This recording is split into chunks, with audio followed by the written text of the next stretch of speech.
दोस्तों नमस्कार, आप सभी का स्वागत करते हैं आपके अपने YouTube channel study with DS sir ji में। साथ में बात करेंगे 69,000 शिक्षक भर्ती से जुड़ी महत्वपूर्ण अपडेट के साथ साथ बीएड वर्सेस बीएसटीसी मामले में सुप्रीम कोर्ट में बड़ी कार्रवाई, टीजीटी पीजीटी शिक्षक भर्ती से जुड़ी हुई बड़ी खबर और 71,000 को नियुक्ति पत्र वितरण की आधिकारिक घोषणा। इन सभी खबरों को विस्तार पूर्वक जानेंगे इस वीडियो के माध्यम से। तो आप सभी लोगों से निवेदन है कि वीडियो को बिना स्किप किए हुए अंत तक देखें, जिससे वीडियो में शेयर की गई सारी जानकारी को आप आसानी से समझ सकें। वीडियो में आगे बढ़ने से पहले छोटी सी रिक्वेस्ट है कि प्लीज वीडियो को लाइक करें, दोस्तों में शेयर करें तथा चैनल को सब्सक्राइब करके बेल आइकन जरूर दबाएं। तो आइए साथियों शुरू करते हैं आज का वीडियो। सबसे पहले बात कर लेते हैं 71,000 को नियुक्ति पत्र वितरण की आधिकारिक घोषणा को लेकर के क्या है आज की बड़ी अपडेट। प्रधानमंत्री 71,000 युवाओं को कल देंगे नियुक्ति पत्र, खबर जानते हैं विस्तार से। इस वर्ष के अंत तक 10 लाख युवाओं को सरकारी नौकरी देने के लक्ष्य के क्रम में 20 जनवरी को तीसरा प्रधानमंत्री रोजगार मेला आयोजित किया जाएगा। उस दिन विभिन्न राज्यों में आयोजित कार्यक्रमों में 71,000 चयनित युवाओं को नियुक्ति पत्र वितरित किए जाएंगे। मेक इन इंडिया और वोकल फॉर लोकल जैसी कई योजनाओं के माध्यम से मोदी सरकार युवाओं को स्वरोजगार के लिए प्रोत्साहित कर रही है, कौशल विकास कर उद्यमशीलता को भी बढ़ावा दे रही है। इसके साथ ही सरकार ने सरकारी नौकरियां देने के लिए भी पूरा रोड मैप बनाकर उस पर काम तेज कर दिया है। विभिन्न सरकारी विभागों में रिक्त पदों को भरते हुए युवाओं को नौकरी दी जाए, इसके लिए ही पीएम मोदी ने पिछले वर्ष घोषणा की थी कि दिसंबर 2023 तक 10 लाख युवाओं को सरकारी नौकरी दी जाएगी। इसकी शुरुआत करते हुए पहला प्रधानमंत्री रोजगार मेला 22 अक्टूबर 2022 को धनतेरस पर लगाया गया। वर्चुअल उद्घाटन करते हुए पीएम ने 75,000 युवाओं को नियुक्ति पत्र सौंपकर उस महत्वपूर्ण अभियान की शुरुआत की थी। उसके बाद 22 नवंबर को दूसरा रोजगार मेला आयोजित किया गया। अब तीसरा पीएम रोजगार मेला 20 जनवरी को प्रस्तावित है, जिसमें 71,000 युवाओं को नियुक्ति पत्र वितरित किए जाएंगे। यानी दिसंबर तक देश भर में 10 लाख युवाओं को जो सरकारी नौकरी देने का लक्ष्य है। अलग अलग राज्यों के आयोजनों को पीएम वर्चुअली संबोधित करेंगे, तो एक अच्छी अब पहल है सरकार की तरफ से युवाओं को रोजगार देने और उन्हें स्वावलंबी बनाने को लेकर के। लेकिन धरातल पर 10 लाख युवाओं को अगर साल के अंत तक रोजगार दिया जाएगा तो कहीं ना कहीं एक अच्छी खबर है युवाओं के लिए और उनका भविष्य सुनहरा हो सकता है। अब बात कर लेते हैं टीजीटी पीजीटी और एलटी गेट शिक्षक भर्ती से जुड़ी हुई बड़ी खबर को लेकर के क्या है आज की बड़ी अपडेट। तो सबसे पहले बात कर लेते हैं एलटी गेट शिक्षक भर्ती, जिसका इंतजार युवाओं को वर्षों से है, उसको लेकर के आज की बड़ी अपडेट निकल कर आ रही कि एलटी गेट शिक्षक भर्ती का विज्ञापन जल्द जारी किया जा सकता है।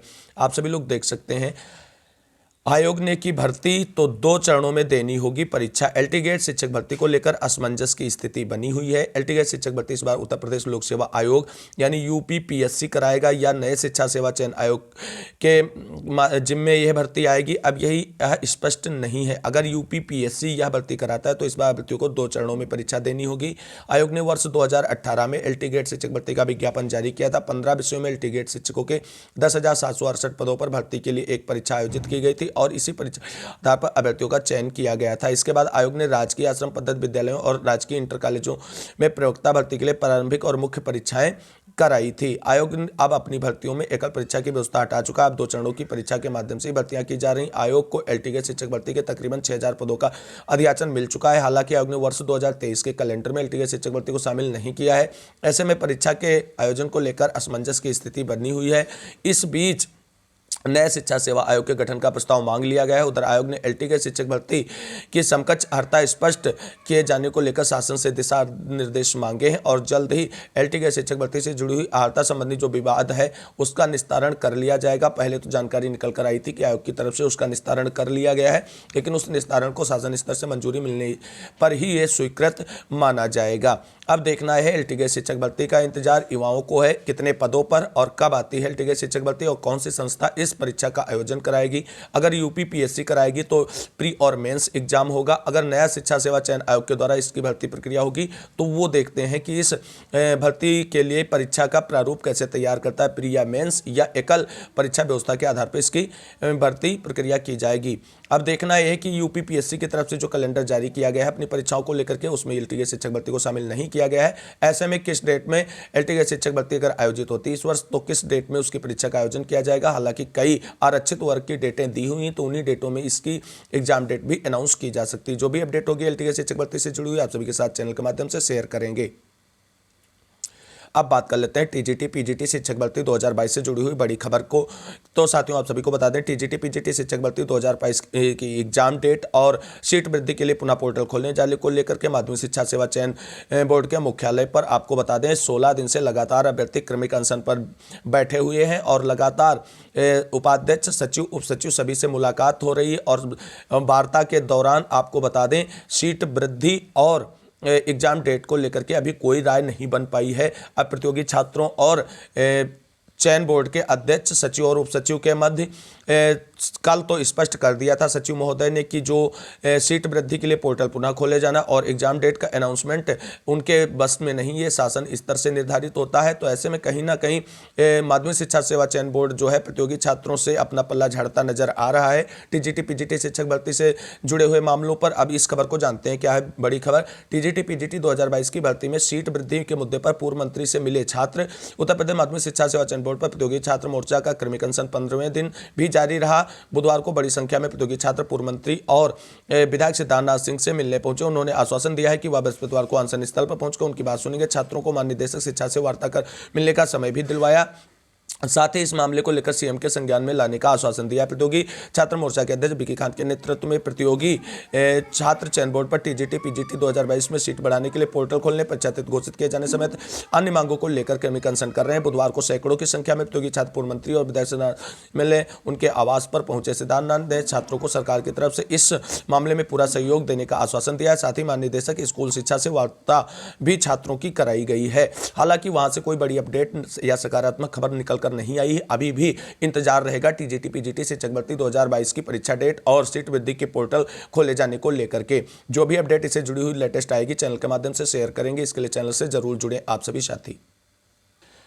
अब बात कर लेते हैं बीएड वर्सेस बीएसटीसी मामले में क्या है आज की बड़ी खबर। तो आप सभी साथी लोग जानते हैं कि बीएड वर्सेस बीएसटीसी या जिसे उत्तर प्रदेश में बीटीसी कहते हैं, उस मामले में सुप्रीम कोर्ट की तरफ से फाइनल सुनवाई करने के बाद आर्डर रिजर्व कर लिया गया था और रिटर्न सबमिशन दाखिल करने के लिए सभी को मौका दिया गया था। तो खबर निकल करके आ रही है एनसीईआरटी और मानव संसाधन विकास मंत्रालय यानी जिसे शिक्षा मंत्रालय कहा जाता है, उसकी तरफ से आज अपना रिटर्न सबमिशन मजबूत एविडेंट के साथ सबमिट किया जा सकता है। अब देखना यह है कि एनसीटी और एमएचआरडी यानी मानव संसाधन मंत्रालय या कह लीजिए शिक्षा मंत्रालय की तरफ से जो प्रूफ रिटर्न सबमिशन के रूप में सबमिट किए जाएंगे, उनसे ही प्राथमिक शिक्षक भर्ती में बीएड के भविष्य का निर्धारण होगा। यानी जो प्राथमिक शिक्षक भर्ती में बीएड को वैलिड माना गया था एनसीटी की गाइडलाइंस के अनुसार, अगर वो उसे कोर्ट में मजबूती से रख पाती है तो फैसला एनसीटी की गाइडलाइंस के अनुसार आएगा और बीएड पूरे देश में प्राथमिक शिक्षक भर्ती के लिए वैलिड माना जाएगा। अब देखना है कि सभी अपने अपने पक्ष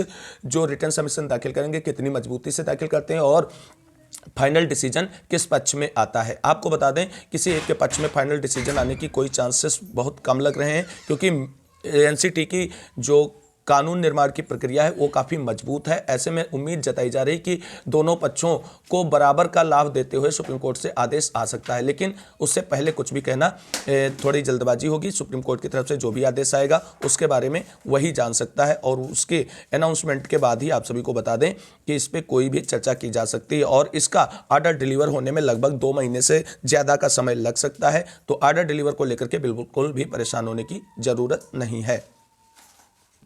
अब बात करते हैं 69,000 शिक्षक भर्ती से जुड़ी हुई बड़ी खबरों को। तो 69,000 शिक्षक भर्ती में आज आखिरी मौका, क्या है खबर जानते हैं विस्तार से। तो अभी सभी साथियों को बता दें 69,000 शिक्षक भर्ती में आंसर की प्रक्रिया में पीएनपी की तरफ से प्रत्यावेदन लिए जा रहे हैं और ऑनलाइन प्रत्यावेदन जमा करने का आज अंतिम मौका है। जिन सभी अभ्यर्थियों ने अभी तक पीएनपी के द्वारा लिए जाने वाले प्रत्यावेदन नहीं सबमिट किए हैं ऑनलाइन मोड से, तो सभी अभ्यर्थी आज 12 बजे से पहले अपने प्रत्यावेदन सबमिट कर दें, क्योंकि उसके बाद साइट स्लो हो जाएगी और किसी भी प्रकार की अगर कोई दिक्कत होती है, प्रत्यावेदन नहीं जमा आप कर पाते हैं, तो उसके लिए आप स्वयं जिम्मेदार होंगे। पीएनपी की तरफ से कोई जिम्मेदारी नहीं बनती, क्योंकि उन्होंने आप सभी को काफ़ी ज़्यादा समय दिया था।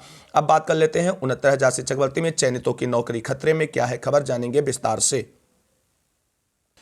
तो इस खबर को आप देख सकते हैं विस्तार पूर्वक। डेडलाइन बीती पर शिक्षकों को नहीं दिया अनिवार्य प्रशिक्षण, बालमन की दशा पढ़े बिना पढ़ा रहे हजारों शिक्षक। क्या है खबर, जानेंगे विस्तार से। बालमन की दशा जाने बगैर हजारों शिक्षक कक्षा 1 से 5 तक के बच्चों को पढ़ा रहे हैं। परिषदीय प्राथमिक स्कूलों में 69,000 सहायक अध्यापक भर्ती के तहत चयनित हजारों बीएड डिग्रीधारियों को डेडलाइन बीतने के बावजूद 6 महीने का ब्रिज कोर्स नहीं कराया गया। राष्ट्रीय अध्यापक शिक्षा परिषद एनसीटी ने 28 जून 2018 को प्राथमिक स्कूलों की भर्ती में बीएड अर्हता को इस शर्त के साथ मान्य कर दिया था कि ऐसे शिक्षकों को नियुक्ति 2 साल के अंदर 6 महीने का ब्रिज कोर्स अनिवार्य रूप से करना होगा, ताकि बीएड और डीएलएड के प्रशिक्षण में अंतर को दूर करते हुए बीएड डिग्रीधारियों को प्राथमिक कक्षा के बच्चों की क्षमताओं और अपेक्षाओं से अवगत कराया जा सके। उसके बाद दिसंबर 2018 में शुरू हुई 69,000 शिक्षक भर्ती में बीएड को मान्य कर लिया गया और हजारों अभ्यर्थियों का चयन भी हो गया। 69,000 शिक्षक भर्ती के पहले बैच में 31,277 और दूसरे बैच में 36,590 शिक्षकों को क्रमशः अक्टूबर और दिसंबर 2020 में नियुक्ति मिली थी। एनसीटी की गाइडलाइन के अनुसार दिसंबर 2022 तक बीएड डिग्री धारकों को ब्रिज कोर्स पूरा हो जाना चाहिए था, लेकिन अभी तक इनको ब्रिज कोर्स नहीं कराया गया है। अब देखते हैं, हाई कोर्ट ने दिया था आदेश। 69,000 शिक्षक भर्ती में चयनित बीएड डिग्रीधारी शिक्षकों ने अनिवार्य प्रशिक्षण दिए जाने के लिए स्वयं हाईकोर्ट में याचिका की थी। हाईकोर्ट ने 27 अप्रैल 2022 को अपने आदेश में साफ किया था कि सरकार यह समय रहते प्रशिक्षण नहीं कराती और कोई विषम परिस्थिति पैदा होती तो इसके लिए बीएड डिग्रीधारी शिक्षक जिम्मेदार नहीं होंगे। सचिव बेसिक शिक्षा परिषद प्रताप सिंह बघेल ने बीएड डिग्रीधारी शिक्षकों को 6 महीने का ब्रिज कोर्स कराने के संबंधी प्रस्ताव शासन को भेजा था, लेकिन अभी तक उस पर कोई कार्रवाई नहीं की गई है और 69,000 में चयनित बीएड डिग्रीधारी शिक्षकों को ब्रिज कोर्स नहीं कराया गया है। 72,825 भर्ती के चयनितों को कराया गया था प्रशिक्षण।